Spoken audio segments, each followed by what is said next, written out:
The laughter in the Silver Creek Saloon stopped all at once when Caleb Stone stood up from the bar and said the words no one expected to hear. "I'll take the hand." Every head turned. The smoky air hung still.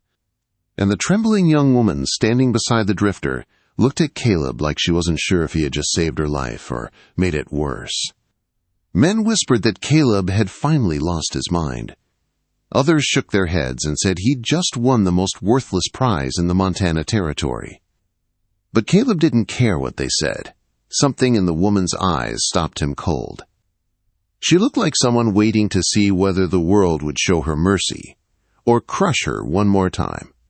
3 days earlier, Caleb had stood at the edge of his homestead, staring at the land that had broken him year after year. The stubborn Montana soil gave him just enough to survive. Never enough to live. Behind the cabin stood the graves of his wife Sarah and the infant son he never got to hold. For 7 years he'd talked to those graves every Sunday, trying to keep going, trying to believe his life still had meaning. That night at the saloon, the only thing Caleb wanted was a quiet drink, but then Garrett, a rough drifter with dead eyes, ran out of money at the poker table. With the whole room watching, he said, "I've still got something to wager, a woman, outside in my wagon." The room went cold. Even in the rough frontier, trading people like livestock crossed a line. But Dalton, the richest rancher in the territory, just leaned back in his chair and smirked. "Bring her in," he said. When Garrett dragged her inside, the saloon erupted in whispers. The woman looked like a ghost. Dirt smeared her skin, her dress torn, her wrists loosely tied with rope. She didn't look at anyone. Her eyes stayed on the floor as if she already knew no one there would help her. Dalton studied her like a man checking a mare's teeth. "Not worth much," he said. "Fold your hand." But Garrett wasn't letting go. Someone here wants her. Someone's got a use for her. No one moved. No one spoke. The woman's shoulders tightened, like she was shrinking herself smaller, waiting for the world to decide her fate. Caleb felt something rise in him, a quiet anger he hadn't felt in years. That woman didn't belong to any of them. And she shouldn't be standing there like something to be won or lost. Then he heard himself say it. "I'll take the hand." The room erupted. Some laughed. Some cursed. Dalton raised an eyebrow, amused. "Stone, that's the worst bargain you'll ever make." Caleb ignored them all. The cards were dealt. Garrett was desperate, sloppy. Caleb didn't care about the game. But when the final cards hit the table, his pair of kings beat Garrett's tens. Just like that, the room declared him a fool. But the woman, finally, lifted her eyes to his. He walked to Garrett. "Give me the rope." Garrett jerked it loose with rough hands and stormed out, already hunting for another drink. The crowd lost interest fast. To them, the show was over. Caleb was left standing with the woman everyone claimed wasn't worth a penny. "What's your name?" he asked gently. A long pause. Her voice came out weak, strained by fear and months of silence. "Eleanor." "I'm Caleb Stone," he said. "I have a homestead up in the mountains. It's simple, but you'll be safe there. That's all I can promise." She didn't answer, didn't trust him, but she didn't run either. Outside, the night was cold. Caleb took off his coat and draped it around her shoulders. She stiffened at first, as if she expected pain instead of kindness, but she didn't pull away. He lifted her onto his horse and climbed up behind her, holding the reins while she sat tense and uncertain. They rode under a sky full of stars. The wind bit at them, but Caleb didn't rush. He kept the horse steady, careful. After a while, Eleanor's breathing eased. Her fear didn't vanish, but exhaustion finally pulled her body into rest against him. When they reached the cabin, Caleb lit a lamp and opened the small bedroom door. "You can sleep here," he said softly. "The bed is warm. I'll be out here if you need anything. No harm will come to you under my roof." Eleanor stepped inside slowly, as if she wasn't sure she was allowed to. Her eyes swept the room, taking in the small fireplace, the handmade quilt, the quiet safety. She turned back toward him. "Why?" she whispered. Caleb swallowed. Because it was the right thing to do. She studied him a long moment, searching for deception. Finding none, she nodded once and closed the door. Caleb sat at the kitchen table long after she fell asleep. He stared at the cold mountain outside his window and wondered what he had just brought into his life. He didn't know her story. He didn't know her fears. He didn't know if she would stay, or if she even trusted him enough to try. But when dawn came and he glanced through the window, something shocked him to his core. Eleanor was already outside, kneeling in the frost-touched soil, her hands moving through the earth with a strange tenderness, as if she understood it in ways he never had. And everything in his world began to change. The frost was still on the ground when Caleb stepped outside, unsure of what he was seeing. Eleanor knelt in the cold soil, her dress damp at the hem, her hands sifting the earth with a focus so sharp it startled him. She didn't look afraid anymore. She didn't look beaten. She looked alive. "Eleanor?" he said gently. She looked up. In the morning light, her eyes seemed different, clear, alert, almost hungry for something she hadn't felt in a long time. "I'm sorry," she said quickly. "I should have asked permission." "Permission for what?" Caleb asked. She hesitated, then pointed to the dirt, "To examine your soil."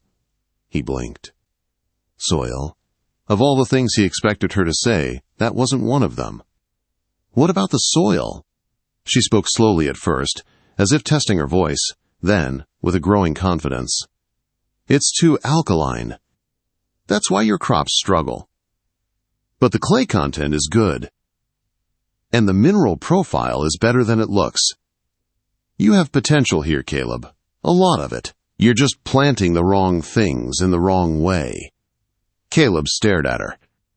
Nobody in the territory talked like that, not even the farmers who'd been working land their whole lives. "How do you know all that?" he asked. For the first time since he met her, she lifted her chin without fear. "My father was Professor Edmund Hartwell," she said, "a botanist. He studied frontier soil for 20 years. I traveled with him everywhere. He taught me everything: soil chemistry, companion planting, seed preservation. It was our life." Her voice cracked on the last word. "He died 6 months ago," she whispered. "After that, I had no one." Caleb felt something twist inside him. She had been dragged through hell, treated as property, her knowledge ignored. But now, standing in the morning frost, she looked like someone remembering who she used to be. She reached into her dress pocket and pulled out a small leather pouch. Inside were seeds, strange, rare, carefully wrapped. "My father's collection," she said softly, "hardy varieties he gathered from everywhere. They can grow where others fail. If you let me, I can plant them, and I can help you change this land." Caleb didn't even need to think. "It's your home now," he said. "You don't need permission." Something in her face softened for the first time, not fully, but enough. They spent the morning planting in ways Caleb had never seen. Instead of straight rows, Eleanor set circular beds. She placed certain seeds together, explaining how some plants protected others, how some pulled nutrients up, how others shaded the soil so moisture wouldn't vanish.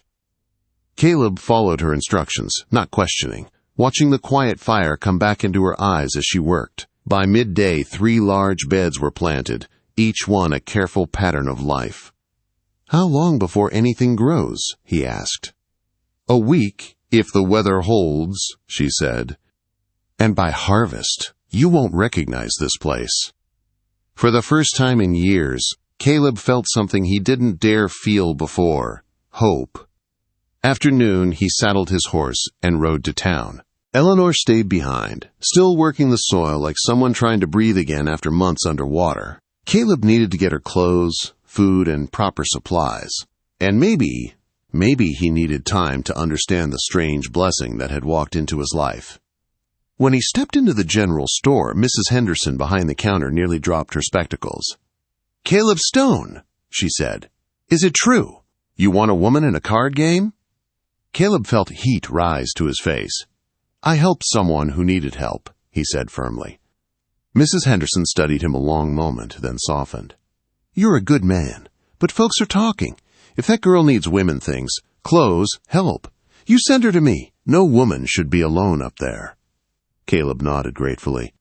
When he returned to the homestead that evening, Eleanor was still in the field, dirt covering her hands, sweat on her brow, but standing with a quiet pride he'd never seen before. She looked more like herself, whoever she truly was. "I brought you some things," Caleb said. Her hands shook slightly when she opened the packages. "You didn't have to do this." "Yes," he said, "I did." That night they shared stew at the small table. Eleanor ate slowly at first, then with growing hunger. She told him about her father's journals, the methods he'd taught her, the dream he'd had of creating a guide that settlers could use to survive harsh land. "Maybe," Caleb said softly, "you could finish his work, here, safely." Her eyes widened. "You would let me?" "It's your home," he said. "Do whatever you need." For the first time she smiled, a small, fragile smile, but a real one. And the cabin, which had felt empty for 7 long years, warmed gently around them. But peace never lasted long on the frontier. A few nights later, a rider thundered toward the homestead. It was Mr. Paulson from the settlement. He swung off his horse, breathless. "Caleb, Eleanor, you should know. Dalton's been asking questions. He learned who Eleanor's father was. He thinks her knowledge is valuable. He's spreading rumors. He wants her to work for him, and he doesn't take no easily." Eleanor's face drained of color. Caleb stepped between her and Paulson instinctively. "He's not taking her." Paulson swallowed.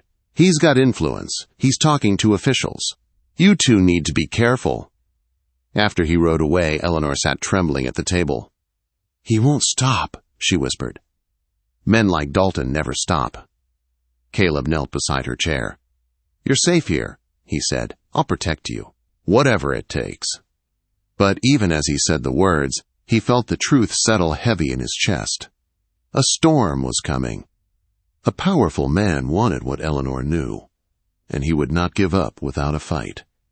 The storm arrived faster than either of them expected.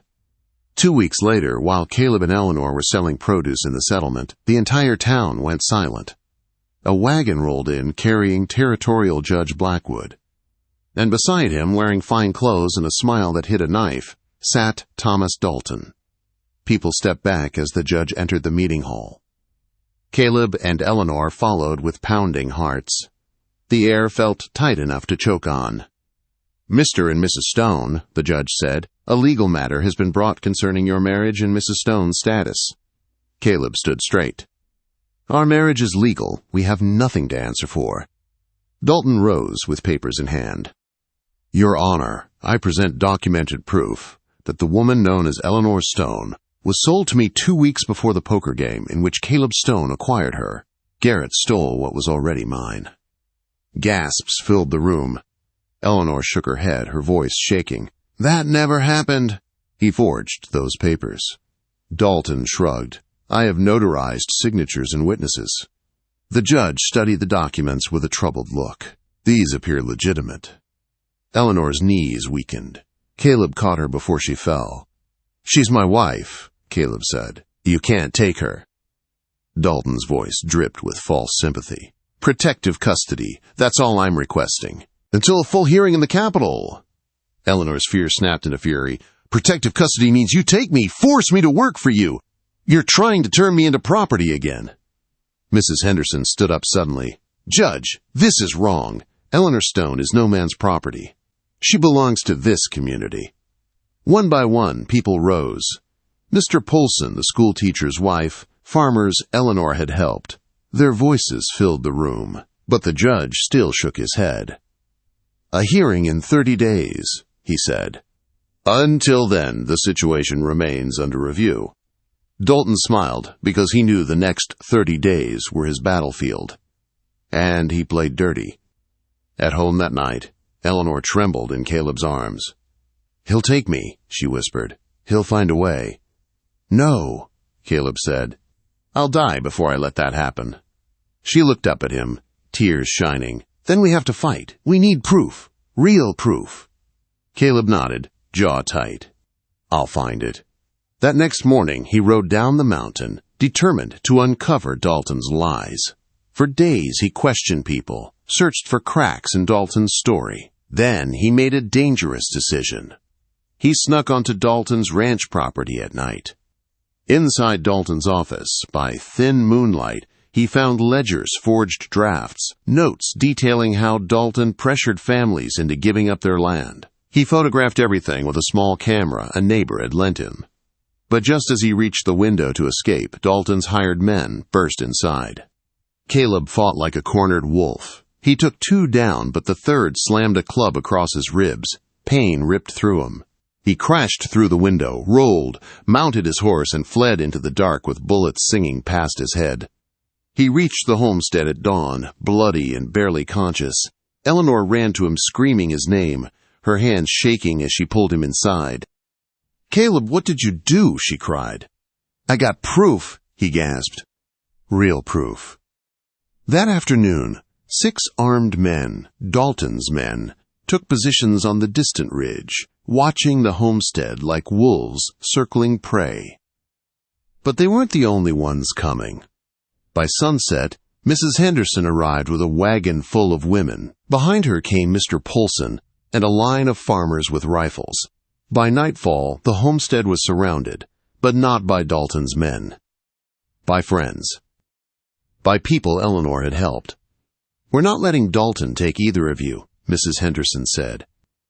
5 days before the hearing, the federal territorial marshal arrived, a tall, weathered man named Clayton. He studied Caleb's photographs and Dalton's forged papers. He questioned witnesses. He had a handwriting expert examine the documents. "These are forgeries," the expert confirmed. "Sloppy ones." Marshal Clayton nodded. "Dalton isn't just coming after you. He's been running this scheme for years." A new fire lit in Eleanor's eyes. "So what happens now?" she asked. "We let him walk into that hearing," Clayton said. "And then we arrest him in front of everyone." The courthouse was packed on the day of the hearing. Dalton strutted in confident, smiling at Eleanor like he already owned her future. 5 minutes later, his smile died. Marshal Clayton stood. "Your Honor, we present evidence of widespread fraud, forgery, and land theft committed by Thomas Dalton." Dalton lunged for Eleanor in a final act of rage. "You should have been mine. You will not defy me." He drew a pistol. Caleb moved without thinking. One shot echoed through the courtroom. Caleb staggered and fell, blood spreading across his shoulder. Before Dalton could fire again, deputies swarmed him and slammed him to the floor. He screamed and fought, but the iron cuffs clicked shut. Dalton's empire collapsed in a single afternoon. Judge Blackwood cleared his throat. "Mrs. Stone, I owe you an apology. Your marriage stands. Your freedom stands. And justice will be done." Eleanor knelt beside Caleb, crying as she held pressure on his wound. "You protected me," she whispered. "Always," he breathed. Caleb survived. Dalton did not. He spent the next decade behind bars. His land returned to the families he stole it from. Eleanor and Caleb returned home to their mountain with a peace so deep it felt like a second sunrise. And that summer, something even more miraculous happened. Eleanor placed Caleb's hand on her growing belly and said, "Our baby is strong." Caleb closed his eyes, tears sliding down his face. 7 years of grief melted under her touch. The once barren land around them had become rich with life, and so had their home. One night, as they stood in the field where she first touched the soil, Caleb whispered, "They laughed when I won you that night, called you worthless." Eleanor leaned her head on his shoulder. "I know what they called me," she said softly, "but you saw who I really was." Caleb wrapped his arm around her, careful and full of awe. "You weren't my worst bargain," he said. "You were the blessing I didn't know how to pray for." Under the Montana stars, as the wind moved gently across the fields they'd built together, their future stretched out bright and certain.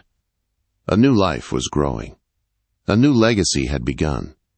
And the woman the world had called worthless had turned one broken mountain man into the richest soul in the territory.